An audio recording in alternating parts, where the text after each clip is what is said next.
first, we're going to take off with a big headline this week: Amazon accepting Venmo, Chris. Woohoo!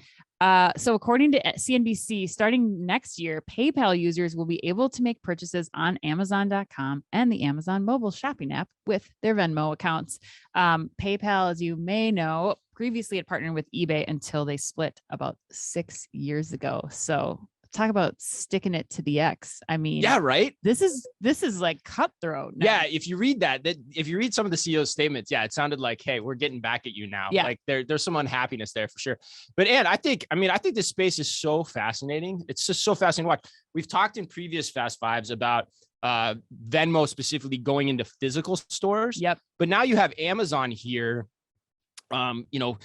which is the biggest kahuna of all in the digital space, now saying, hey, you can take Venmo, right? Which is just fascinating, which also makes me wonder too, what happens in their physical stores? Do those start to be a place where they accept Venmo as well? Because I would think the technology would be there if you could do it online. The way Amazon set up their stores, it's going to work in their physical stores too. Amazon Go, Amazon Fresh. What do you think? Yeah. If you have, I don't see any reason why this wouldn't be the card or account that's associated with your Amazon account.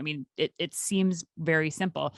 We talked about this back in February of this year too, Chris, if you remember, where, they had started a Venmo debit and credit card where people could start to, preload that or be drawing from this. But this is just straight up Venmo. Straight up Venmo. Just pulling right from, I sold my couch on Monday night and now I can go buy like my, kid's jersey on Amazon that night with my Venmo account.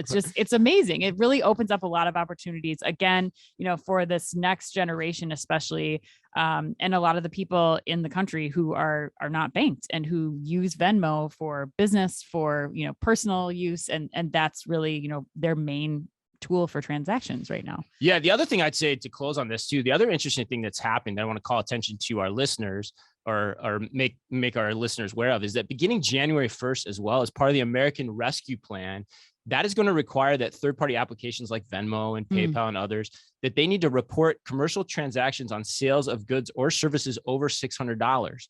In the past, those transactions were only reported if they amounted to more than $20,000. Right. So that's a big difference in terms of the lives of a lot of these people in terms of how they conduct commerce. I know that's something you've talked about. Well, absolutely. I think it's, as you start to think about, like, Venmo was essentially straight cash, it was just like replacing physical cash.